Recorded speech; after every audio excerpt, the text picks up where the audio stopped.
E diremos mais: aos gandulos que incendeiam autocarros, encostem-nos à parede. Aos pedófilos que atacam crianças, encostem-nos à parede. Aos imigrantes ilegais, encostem-nos à parede. Aos que roubam e destroem.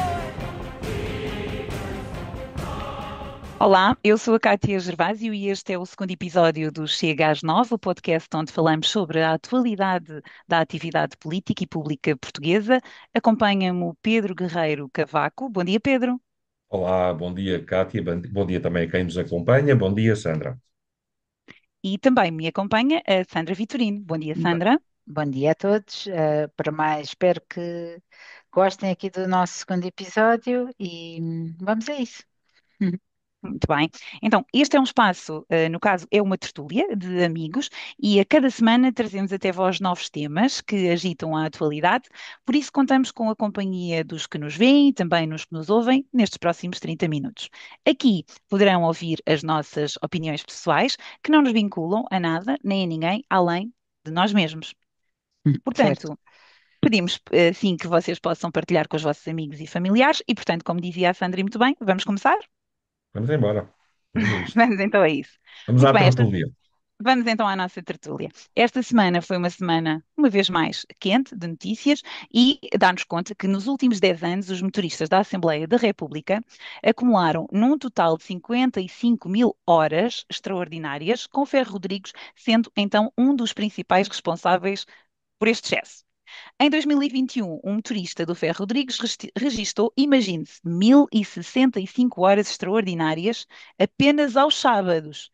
Ou seja, este é um valor que é claramente muito superior ao que é permitido por lei, que no caso são 200 horas extraordinárias por ano, assim como, imagine-se, se nós dividirmos estas horas por 8 horas de trabalho, que é, no caso, o que pode acontecer aos sábados, precisaríamos, imaginem, de um ano com perto de 133 sábados. Sandra, o que é que tu tens a dizer sobre este tema? Bem, eu acho que o motorista do Ferro Rodrigues deve andar extremamente exausto, porque fazendo as contas, e eu fiz aqui rapidamente, dividindo as 1.065 horas pelos 52 sábados, né, que têm um ano, dá uma média das tais 20 horas e meia por cada sábado. E pá, não consigo compreender como é que durante os 4 anos onde o Ferro Rodrigues foi presidente da Assembleia da República, como é que em todos os anos houve este abuso, não foi só em 2021, sei que em 2020 ele também registou o mesmo motorista 923 horas, em 2016 cerca de 916 horas, ou seja, neste ranking o motorista do Ferro Rodrigues ocupa o primeiro lugar, o terceiro lugar e o quarto lugar. Temos o E campeão, portanto. é mesmo o campeão, mas também, ao ver as notícias, soube que o Ferro Rodrigues se descartou de qualquer responsabilidade, o que também achei peculiar, e que apontou as responsabilidades para o seu motorista e até disse aos jornalistas para falarem com o motorista se quisessem saber detalhes e pormenores e dito isto, eu acho que neste caso a Assembleia da República ou o departamento que trata da contabilidade da Assembleia da República vai ter que tomar medidas para parar com este abuso que não só foi incutido, neste caso ao motorista do Ferro Rodrigues, mas também a outros presidentes e vice-presidentes que passaram aqui pela Assembleia da República. Curioso é que estas horas são sempre registadas apenas aos sábados. Bem, não entendo Pois. porquê, não sei se durante os dias de semana eles não podem colocar horas extraordinárias, mas de facto isto é muito curioso e espero que faça esta notícia que saiu, que salvo erro foi publicada pela Sábado. Uhum. Eu espero que sejam tomadas medidas para se parar com isto e também, preferencialmente, que os motoristas sejam sancionados e que devolvam os valores em excesso, ou seja, os valores superiores às 200 horas por ano que estão Uhum. estipuladas em lei, que devolvam isso, aos cofres do Estado, não é? E aos contribuintes.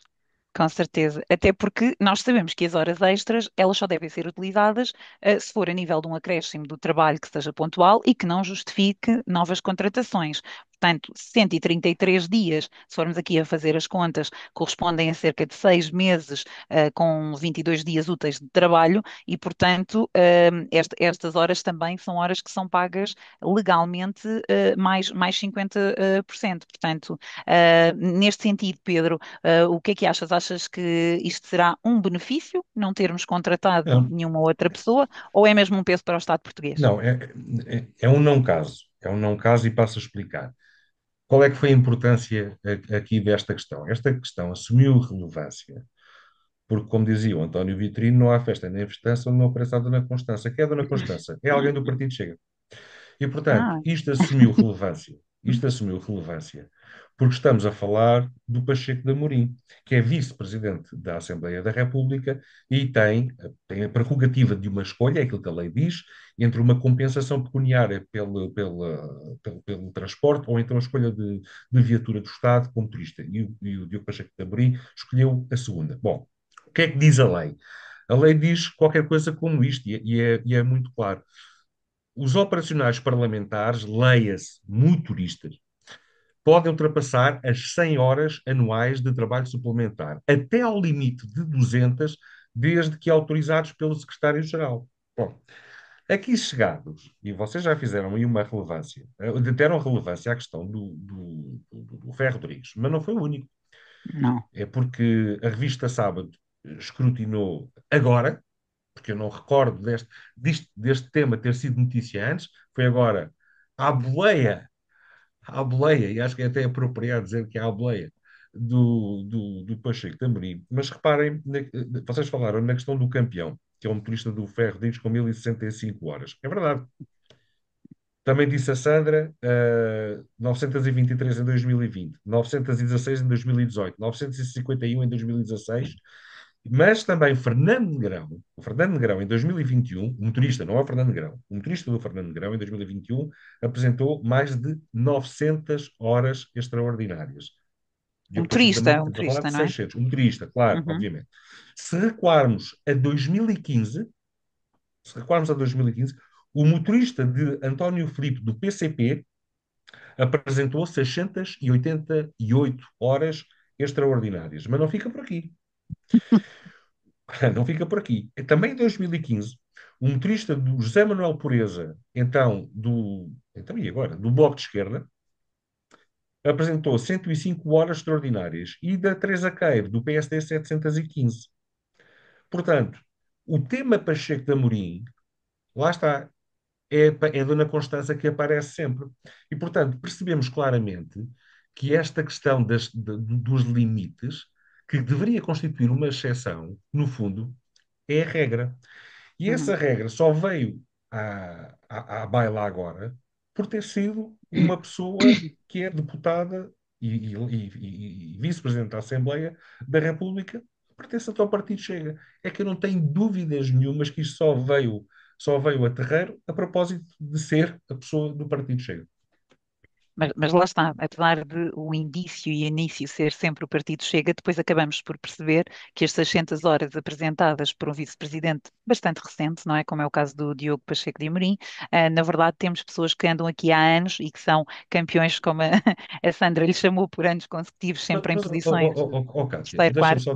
deixa-me só, desculpa estar-te a interromper. Vá lá ver. Uhum, Os órgãos de comunicação social foram escrutinar eh, as horas extras do motorista do Pacheco de Amorim. Tiraram duas conclusões, sempre em sentido contrário. Primeiro, que ele reside no Estoril, portanto, perto uhum. ali de Lisboa, e a segunda, que creio que, se não me falha a memória, terá representado o par, o Aguiar Branco, por 3 vezes. Mas isto é aquele escrutínio que não me convence. Nós, há pouco, em off, eu estava aqui a falar com a Sandra, depois acabei por não concluir, que aqui no Seixal, por exemplo, como se chama, os vereadores com pelour, portanto, com Uhum. os executivos, todos os fins de semana, todos os fins, pá, tem sempre, sempre, sempre, sempre, sempre encontros, eventos. Quanto mais a Assembleia da República e quem a representa. Portanto, eu não fico assim tão escandalizado, honestamente. Uhum. E se calhar se percebermos que de facto a tal exceção é a regra, não é tudo má gente. Sim. Portanto, se Não, Não, calhar, tu hã? estás a dizer é que se deveria aumentar. Tu estás-me a dizer Para é ir que ao encontro das necessidades. as Posso dizer. claro. 200 horas devem, na tua opinião, são manifestamente insuficientes. Eu Mas, acho que Pedro, mas devem aqui alterar as coisas de modo de ir ao concordo. encontro com a realidade e Uhum. não aquilo que alguém, hipoteticamente, num determinado tempo e contexto, deliberou. Sim, tudo bem, mas, mas também não podemos permitir que um motorista apresente numa média de 20 horas por cada sábado, que é impossível, é humanamente impossível. Isto não tirando férias, nem feriados, nem ausências, eventualmente por doença, percebes? Mas eu nem sei se a Isto é, notícia está bem, se as notícias foram bem redigidas. Como tu sim, dizes muito mas bem, Bem, isso humanamente não é possível. é humanamente hum, impossível, não é? Ninguém vai claro. trabalhar, A ninguém pessoa vai não estar a dorme. trabalhar, não, Vamos três lá ver, horas eles e têm 24 sete meia em horas. cada 24. sábado, Mas, ó percebes? Sandra, E todos o os motorista tem sábados. 7. Certo, mas repara, ele tem 7 horas, ele está afeto 7 horas diárias ao deputado, Uhum. ao presidente, ao vice-presidente, seja quem for. 7 horas. Provavelmente, muitas das tais horas extraordinárias foram cumpridas no decorrer da semana. Pois, na verdade, Eventos, aqui a gente fala em Eventualmente, relação representações, aos sábados, e mas, pouco. mas, isso é o mas há que uma diz a questão. notícia, de facto. Sim, é o que diz a notícia, e de facto nós temos que nos cingir àquilo que nos Claro. apresentam, não é? Sim, mas que Mas é também, estranho. certo, mas também poderíamos falar aqui que, de facto, as horas extras servem para colmatar situações pontuais. Portanto, a partir do momento que se vê que não é uma situação pontual, a questão é, faz sentido estarmos a pagar um valor de horas extras quando podemos, se calhar, percebendo que é uma necessidade constante e, como tu dizes, e bem, não é uma exceção e passa a ser uma regra, faz ou não sentido contratar uma pessoa que, por exemplo, faça só os finais de semana. Se calhar faz, não é? E acho que é nesse sentido que deve ser olhado e não, se calhar, Hum, não tanto no sentido de não ser necessário, porque todos entendo. bem sabemos que essas pessoas têm imensos eventos e que muitos acontecem ao Exatamente. fim de semana. Depois, esta Está semana, aí uma boa dica. Sim. que existem muitos eventos, é verdade. Então, mas esta semana também aconteceu aqui uma coisa, que foi o Observador noticiou que Portugal piorou, imagine-se, no índice de percepção, adoro esta palavra, sobre a corrupção. Mas desta vez, isto é de acordo com a Transparência Internacional, em que Portugal obteve 57 pontos numa escala de 0 a 100, sendo que o pior resultado sempre para o nosso país foi precisamente este 57 pontos. No topo da lista, nós temos países como a Dinamarca, a Finlândia e Singapura, todos com pontuações acima dos 84 pontos, enquanto que o Sudão do Sul, a Somália e, imaginem, a Venezuela se apresentam no final da lista. Portugal caiu com esta pontuação de 57 pontos, 9 lugares no índice de percepção da corrupção referente ao ano 2024 e está então agora na posição 43, ao lado de países tão grandes e bem representados da Europa como, que não são da Europa, desculpem, como o Botsuana e também o Ruanda. Achas que estas investigações que têm vindo a público relacionadas com a corrupção ativa e também passiva, a prevaricação, o tráfico de influências, de alguns dos nossos políticos podem explicar este tipo de resultado, Sandra? Claro que sim.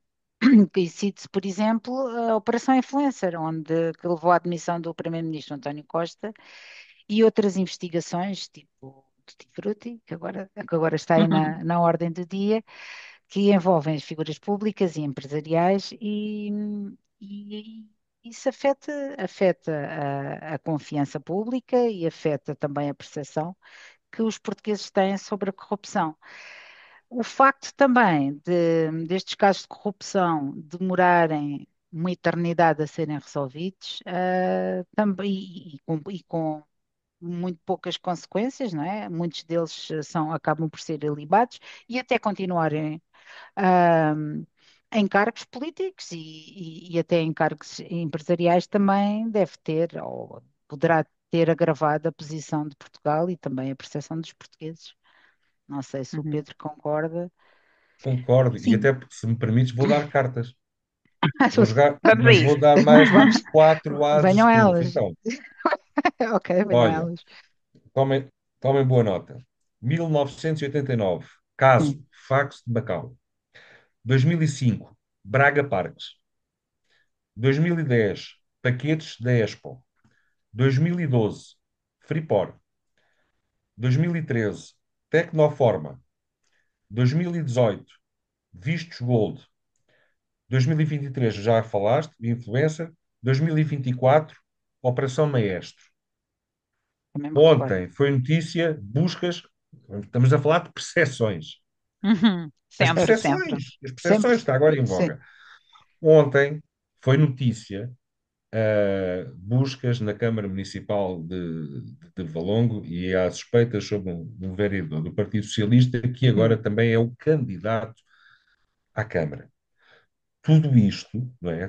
Todos estes casos que implodem na opinião pública, tudo isto faz gerar as ditas percepções. Só que eu acho que isto não são percepções. Isto é mesmo realidade. Aliás, sim. eu não acho, eu tenho certeza. É que eu não tenho uma percepção, eu tenho uma certeza.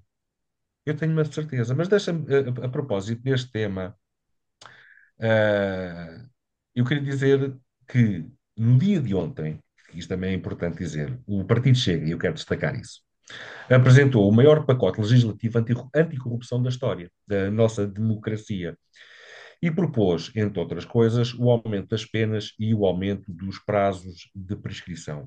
E não tenham dúvidas, há corrupção, acho que há corrupção em todo lado. Só que agora nós temos um acesso ao mediatismo e tudo aquilo que as redes sociais e o online também nos permite ter. É no momento, as fontes são imensas e de facto gera em nós, aí sim, a tal percepção que isto está um caos. Como é que isto se pode resolver? Bem, há bandidos em todo lado, não é? E em vários Parece que sim, países. não é? Pronto. É através da legislação. E também, se me permitem, acabar com o nepotismo. Uhum, Acabar com o nepotismo gera percepções, o favoritismo político, o amiguismo, as fragilidades na luta contra a corrupção, o funcionamento das instituições públicas e a aplicação da lei. Quer dizer, tenhamos em linha de conta os vários fatores que têm contribuído ao longo dos anos, e a Cátia fez uma excelente introdução, e nós, Portugal, desde 2015, está em declínio nesse tal uhum. ranking, e como tu disseste e muito bem, estamos a ladear o Ruanda e o Botsuana. Uhum.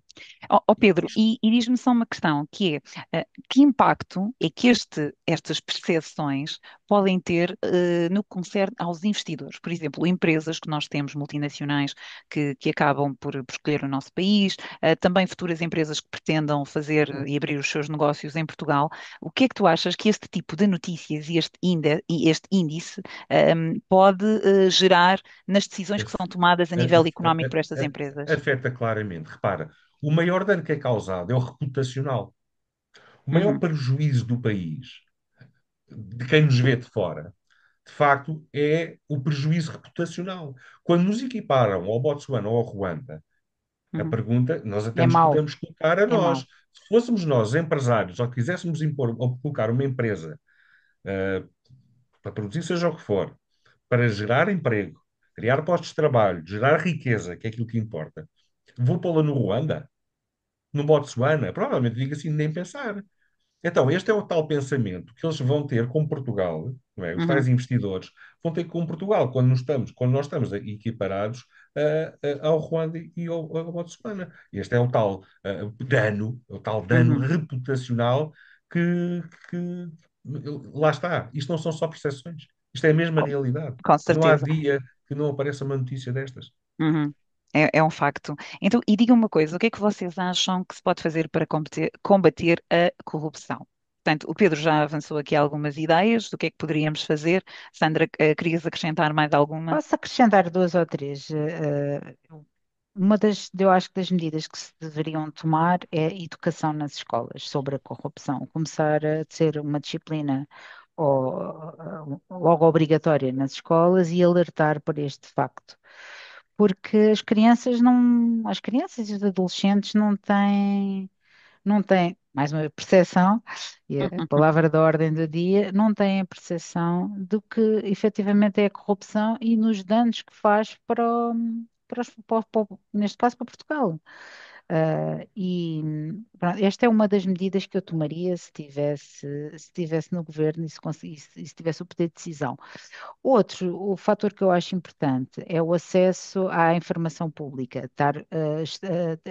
estar fixada para consulta quais são os efetivos gastos do governo, os contratos públicos, as decisões políticas, estar tudo publicamente afixado para consulta de todos. Acho que também evitaria, Mas, ou eh, seja, desculpe interromper, já houve melhorias nesse sentido. já Nós hoje houve conseguimos contratar, perdão, nós hoje conseguimos, disse contratar por erro, nós hoje conseguimos consultar os contratos públicos feitos por freguesias, feitos por câmaras municipais. Uhum. O problema reside é no comportamento do cidadão e na notícia que é dada. Porque sempre houve corrupção e sempre vai haver.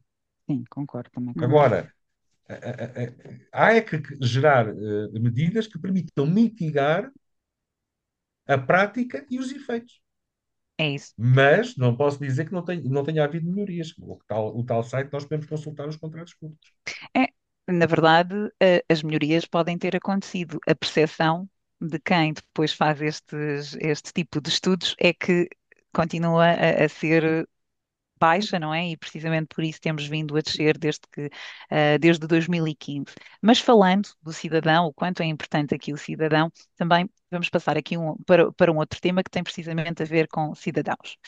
Todos estes temas têm, na verdade, mas vamos abordar aqui um tema que tem que ver com recentemente que a Aliança Democrática e o Chega aprovaram novas regras que impedem que imigrantes, portanto, cidadãos imigrantes ilegais, de terem acesso gratuito ao Serviço Nacional de Saúde. De acordo com estas regras, os imigrantes que estejam então em situação irregular só podem aceder aos cuidados de saúde públicos no caso, se houver um caso de emergência, fora estas situações, elas têm mesmo que apresentar então um comprovativo que tem uma cobertura para cuidados de saúde e pagar por os serviços médicos que lhe venham a ser prestados. Os imigrantes que estejam legais, ou pelo menos neste momento o que temos conhecimento, é que de todos os imigrantes que temos, aproximadamente 15% estão legais. Notícias recentes revelam que existe uma sobrecarga dos hospitais, existe a falta de médicos, de enfermeiros, e estas novas medidas, acreditas, Sandra, que vão melhorar o estado da saúde em Portugal ou é um caminho muito longo ainda que temos para percorrer?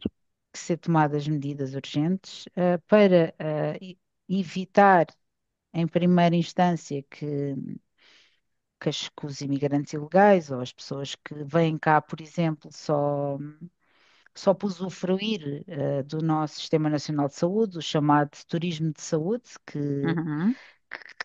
que é um facto, não é? E que está provado. Veja-se o caso, não sei se vocês ouviram nas notícias o caso das grávidas, daquela rede organizada que traz mulheres grávidas apenas para usufruir dos nossos serviços de obstetrícia e gratuitamente, não pagam absolutamente nada. Muitas destas grávidas nem sequer têm documentação, entram nos nossos hospitais para ter os seus bebés, sem apresentar qualquer documentação, dão uma morada falsa ou muitas das vezes vêm já com estas redes, através destas redes, com uma morada que muitas das vezes é a mesma para N mulheres. E, e nós temos que fazer alguma coisa para acabar com isto, porque Uhum. não só estamos a lesar significativamente as finanças públicas, como estamos também a, a abarrotar os nossos hospitais e a tirar vagas também aos nossos portugueses. Ainda Uhum. esta semana, esta semana estava a ouvir uma notícia de que aqui para o Hospital de Almada a pulseira amarela estava com um tempo de espera de 17 horas. Uhum. Isto para mim é incomportável, não é? 17 E é horas. amarela. Imagina a verde, Isto, não é? sim, isto é amarela. Por isso, o governo vai ter que fazer alguma coisa rapidamente. E se proibirmos o acesso destas pessoas, ou obrigarmos estas pessoas a pagarem, principalmente as pessoas que não têm nacionalidade portuguesa, peço desculpa, pode ser um fator impeditivo para elas continuarem a vir Uhum. e libertarem um pouco mais o nosso SNS.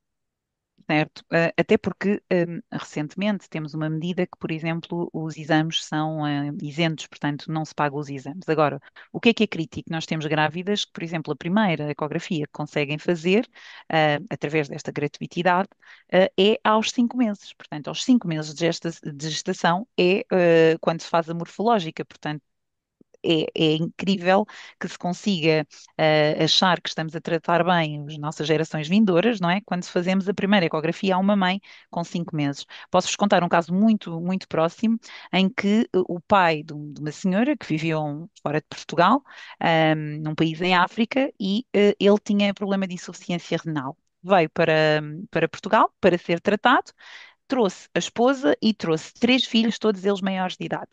Neste momento, são pessoas que alugaram uma casa com 4 assoalhadas, vivem todos na mesma casa, todos eles já estão a trabalhar, a maioria estão indocumentados, mas na verdade acabámos por trazer um senhor que precisava de cuidados de saúde, que não os iria naturalmente pagar porque estava doente. No entanto, trouxemos também a família. E depois existe toda esta sobrecarga, não é? De todos os serviços, e continuamos a alimentar. Quando, na verdade, o que tem acontecido e o que nós vemos é que Portugal tem recebido vários fundos europeus, mas, por exemplo, o Hospital de Seixal, e hoje já falamos de Seixal e vamos voltar a falar, continua a ser uma promessa. E por isso pergunto-te, Pedro, faz sentido nós continuarmos a acolher os outros e a proporcionar esta gratuitidade para os outros quando isto não chega sequer para os nossos? Deixa-me só fazer um reparo relativamente ao Hospital de Seixal.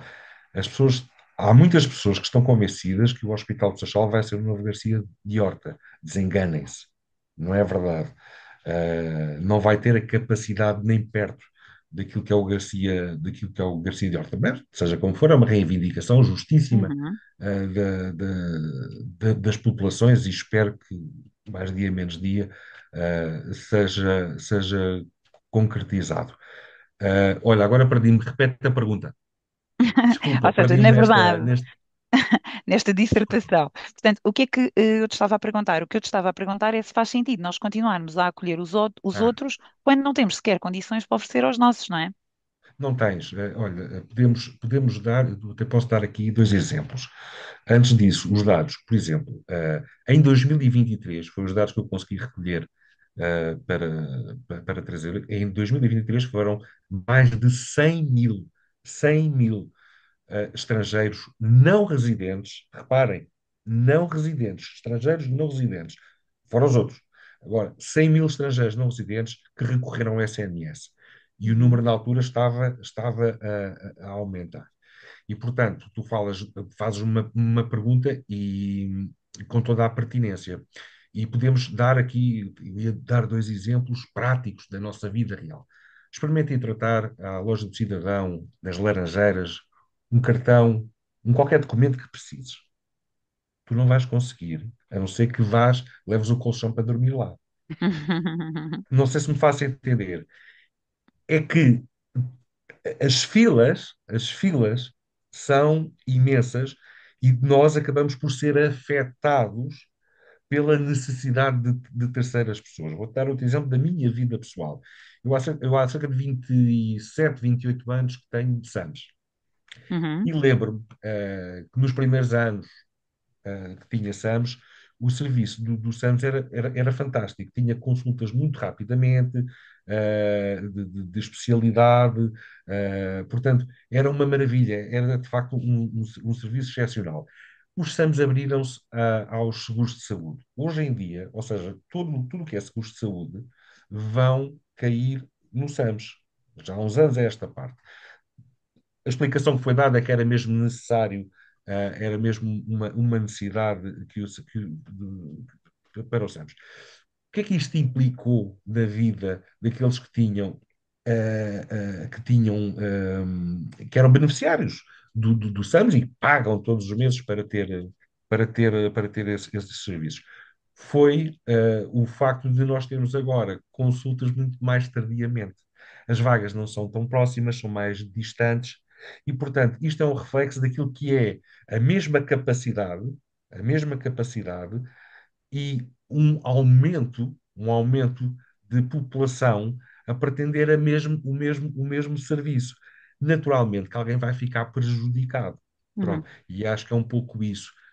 Deixa-me dizer-te ainda que, pese embora tardiamente, porque eu acho que o SNS há muitos anos está ligado à máquina, pese embora tardiamente, é de louvar estas propostas do Partido Chega e da AD, que já foram aprovadas na Assembleia da República, com os votos contra da IL, e da esquerda. os do Mas costume. eu diria que é uma excelente medida, da direita, uma direita a sério, outra mais fofinha, e outra ortodoxa, mas acho que é uma boa medida para o SNS e para todos nós. Muito bem, Concordo, meus concordo. caros, nós chegámos ao fim deste segundo episódio do nosso podcast, o Chega às 9. No entanto, eu não queria deixar passar, sem vos dar a nota de um facto. O nosso Pedro escreveu um texto brilhante, relacionado com o Seixal 1925 e teve agora a possibilidade, a propósito do centenário desta grande instituição, da cidade de Seixal, de o poder gravar em áudio. A convite do presidente do Seixal 1925, o Pedro gravou este texto e, portanto, nós vamos deixar o link na descrição deste nosso segundo episódio para que depois possam também ouvir e depois dar-nos também a vossa opinião. Nós agradecemos a vossa companhia e sabemos, queremos informar-vos que vamos voltar. Sexta-feira, já sabe, estaremos novamente convosco às 9. Chegamos às 9. Muito obrigada e um bom dia a todos. Bom dia a todos. Bom Obrigada. dia, até à próxima. Muito obrigado.